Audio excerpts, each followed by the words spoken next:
Shalom saudara-saudara yang terkasih di dalam nama Tuhan Yesus. Dimanapun kita berada pada saat ini, semoga Tuhan memberkati kita semua. Saudara, kita akan belajar dalam satu renungan pada hari ini, yaitu di dalam 1 Korintus 15 ayat 58 yang berkata, "Karena itu saudara-saudaraku yang kekasih, berdirilah teguh dan jangan goyah, dan giatlah selalu di dalam pekerjaan Tuhan, sebab kamu tahu bahwa dalam persekutuan dengan Tuhan, jerih payahmu tidak sia-sia." Demikian firman Tuhan, saudara. Saudara yang terkasih di dalam nama Tuhan Yesus, dalam renungan ini, di dalam teks ini, yang ditulis oleh Paulus kepada jemaat di Korintus ini adalah bertujuan untuk memberikan semangat kepada jemaat di Korintus supaya mereka tidak kecewa atau merasa bahwa kesaksian mereka bagi Kristus itu tidak berharga. Jadi mereka dikuatkan kembali oleh Paulus.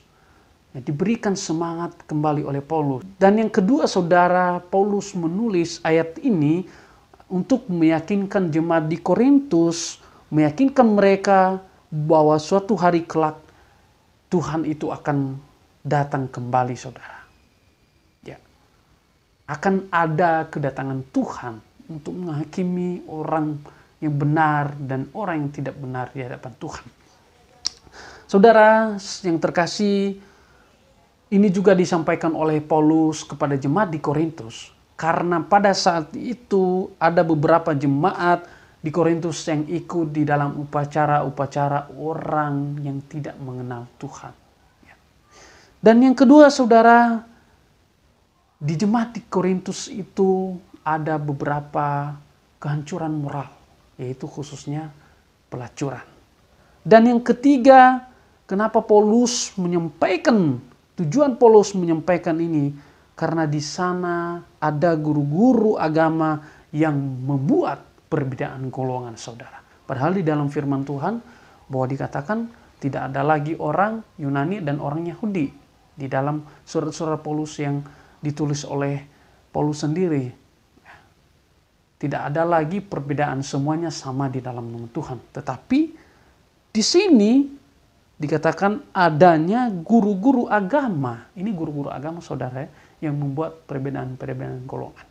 Paulus, pada poin pertama ini mengatakan kepada jemaat di Korintus ya adalah mereka harus tetap teguh, berdiri teguh dan jangan goyah di dalam iman mereka. Teguh di dalam arti ini, saudara, tetap kuat, memiliki ikatan yang kuat, memiliki pegangan yang kuat, ya, dan tidak berubah, saudara. Ya, tidak berubah. Iman mereka harus kuat. Ya, harus kuat. Mereka harus tetap teguh di dalam berpegang kepada Tuhan. Berpegang apa yang Tuhan sampaikan, yaitu firman-firman yang disampaikan. Mereka harus berpegang kepada kebenaran itu, saudara. Agar mereka tidak dipengaruhi oleh pikiran-pikiran guru-guru yang mengajarkan tentang perbedaan golongan, saudara. Ya.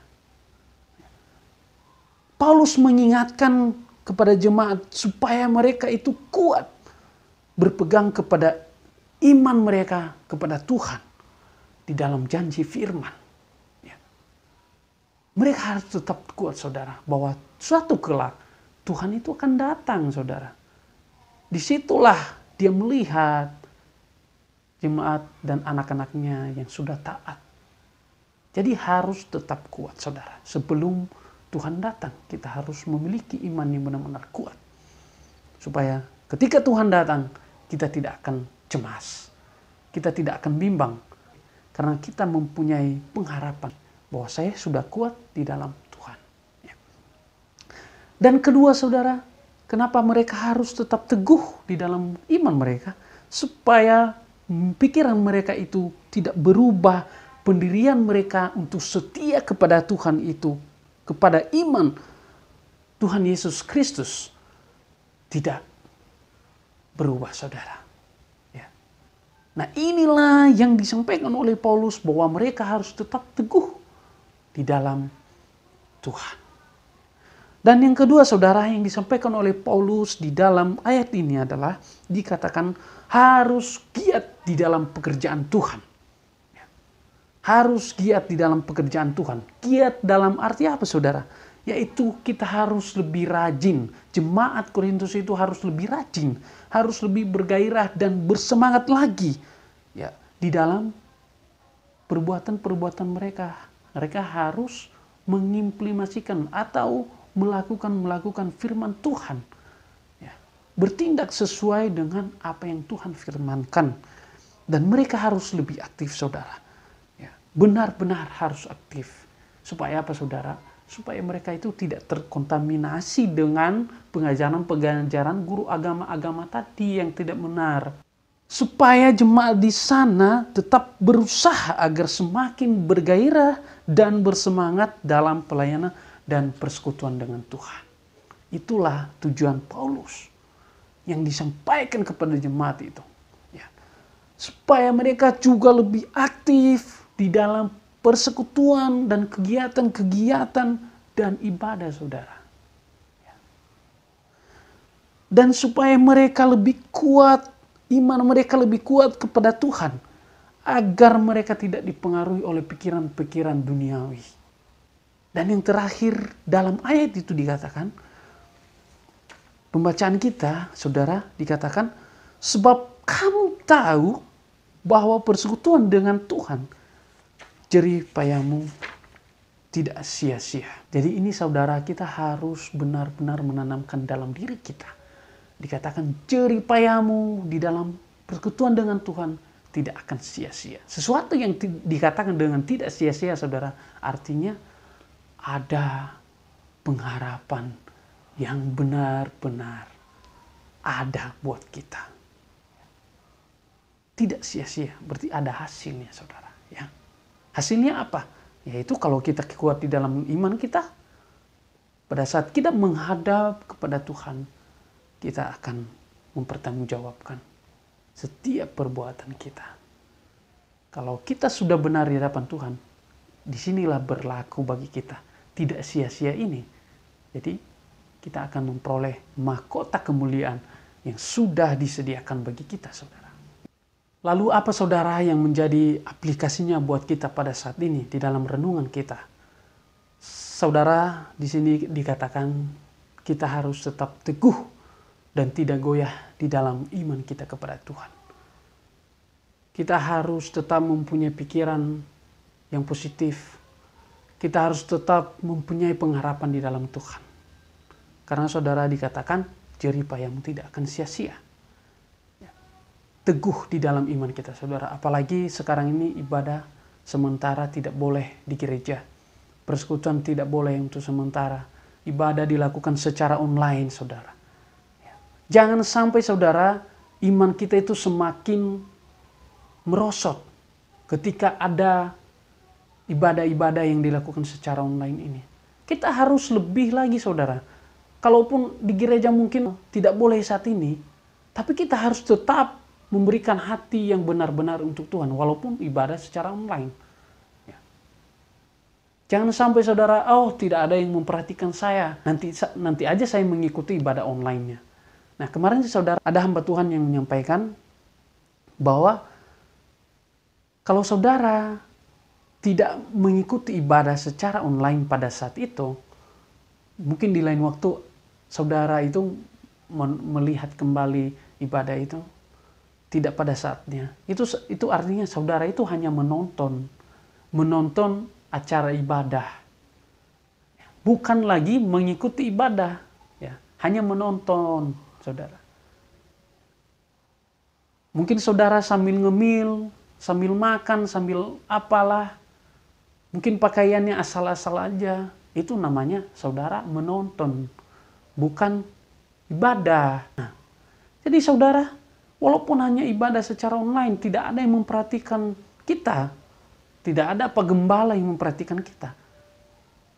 Mata Tuhan selalu memperhatikan kita saudara. Bahkan lebih dari apa yang kita tahu, Tuhan tahu isi hati kita. Jadi saudara harus benar-benar ya tetap teguh di dalam iman. Walaupun nggak ada ibadah, tetapi di dalam gereja Tetapi saudara, kita harus memberikan yang terbaik untuk Tuhan. Dalam berpakaian kita, dalam menyiapkan hati kita, kita harus benar-benar memberikan untuk Tuhan. Harus lebih giat lagi saudara ya. Dikatakan lebih giat oleh Paulus. Ya. Dan kedua saudara yang disampaikan oleh Paulus bagi kita saat ini ialah giat di dalam pekerjaan Tuhan. Ya. Ini tantangan bagi kita saudara. Ini tantangan, masa-masa ini adalah tantangan bagi kita. Apakah kita giat ataukah sebaliknya? Sekarang kita banyak waktu, yaitu berdiam di rumah. Karena nggak boleh sekarang jalan-jalan. Beberapa tempat ditutup, wisata-wisata ditutup, taman-taman ditutup, mal-mal perbelanjaan ditutup saudara. Nah disitulah iman kita itu berperan saudara. Apakah dengan waktu-waktu kita selama di rumah, kita sudah memberikan waktu kita untuk kegiatan diri sendiri atau untuk kegiatan beribadah kita, atau waktu itu kita berikan untuk Tuhan. Saudara yang terkasih, itu kembali kepada diri kita sendiri. Tetapi Paulus di dalam perenungan kita, firman Tuhan menegur setiap kita pada saat ini adalah kita harus tetap giat. Karena ada satu pengharapan. Dikatakan di dalam ayat itu, jerih payahmu tidak sia-sia. Jadi saudara, mungkin ada hamba-hamba Tuhan atau orang-orang yang sudah banyak memberikan persembahan-persembahan ataupun dukungan-dukungan untuk gereja, untuk memajukan gereja, fasilitas-fasilitas yang diberikan di gereja. Saudara, saya percaya Tuhan akan melihat itu saudara. Ya. Jerih payah saudara tidak akan sia-sia di dalam Tuhan. Ya. Harta tidak bisa membawa kita kepada Tuhan. Tetapi yang membawa kita kepada Tuhan adalah iman kita. Keteguhan iman kita. Ya, jadi saudara yang terkasih, semoga kita semakin diteguhkan, semakin giat di dalam pekerjaan-pekerjaan Tuhan. Demikian saudara perenungan kita pada saat ini. Tuhan Yesus memberkati kita. Shalom.